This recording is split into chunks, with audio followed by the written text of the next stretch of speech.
നിരന്തരമായി ഉണ്ടാകുന്ന വൈദ്യുതി മുടക്കം പീരുമേട് കുട്ടിക്കാനത്തെ വ്യാപാരികൾക്ക് വലിയ പ്രതിസന്ധിയാവുന്നു. പലതവണയായി മണിക്കൂറുകളോളം വൈദ്യുതി മുടങ്ങുന്നുണ്ടെന്ന് വ്യാപാരികൾ പറയുന്നു. വൈദ്യുതി വകുപ്പിന്റെ ഭാഗത്തു നിന്ന് വൈദ്യുതി തകരാറിന് ശാശ്വതമായ പരിഹാരം ഉണ്ടാക്കി തരണമെന്ന ആവശ്യമാണ് ഇവർ മുൻപോട്ട് വയ്ക്കുന്നത്.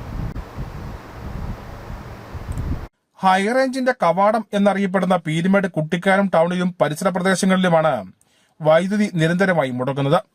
ഹൈറേഞ്ചിന്റെ മരമടക്കുകൾ കയറിയെത്തുന്ന വിനോദസഞ്ചാരികളും മറ്റ് വാഹനയാത്രികരും കുട്ടിക്കാനത്ത് എത്തി സമയം ചെലവഴിച്ചാണ് മടങ്ങുന്നത്. ഇത് ഇവിടുത്തെ വ്യാപാര മേഖലയ്ക്ക് വലിയ ഉണർവാണ് സമ്മാനിച്ചിരുന്നത്. എന്നാൽ കഴിഞ്ഞ കുറച്ചു നാളുകളായി ഇവിടെ നിരന്തരമായി വൈദ്യുതി മുടങ്ങുന്നത് വ്യാപാര മേഖലയ്ക്ക് വലിയ പ്രതിസന്ധിയാണ് സൃഷ്ടിക്കുന്നത്. ഇതുമൂലം തങ്ങളുടെ കച്ചവടത്തെ പ്രതികൂലമായി ബാധിച്ചതായും വ്യാപാരികൾ പറയുന്നു.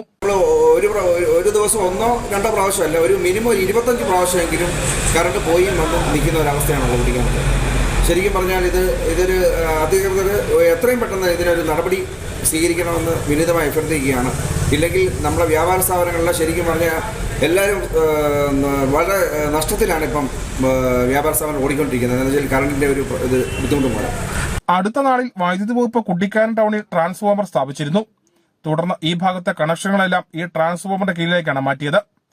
ഇതിനുശേഷമാണ് നിരന്തരമായി വൈദ്യുതി മുടക്കം ഉണ്ടാകുന്നതെന്ന് വ്യാപാരികൾ പറയുന്നു. പെരുവന്താനത്ത് നിന്ന് കടന്നു വരുന്ന പ്രധാന വൈദ്യുതി ലൈനുമായാണ് ഈ ട്രാൻസ്ഫോമറിനെ ബന്ധിപ്പിച്ചിരിക്കുന്നത്. പല സമയത്തും ഈ ലൈനിൽ വൈദ്യുതി തകരാറുണ്ടാകുന്നുണ്ട്. ഇതാണ് വൈദ്യുതി മുടങ്ങാൻ പ്രധാന കാരണമെന്ന് ഇവർ പറയുന്നു. ബന്ധപ്പെട്ട അധികൃതരുടെ നേതൃത്വത്തിൽ തങ്ങളുടെ ഈ പ്രതിസന്ധിക്ക് ഒരു ശാശ്വത പരിഹാരം ഉണ്ടാക്കി നൽകണമെന്ന ആവശ്യമാണ് കുട്ടിക്കാനത്തെ വ്യാപാരികൾ മുന്നോട്ട് വയ്ക്കുന്നത്. Idukki vision news, Peermade.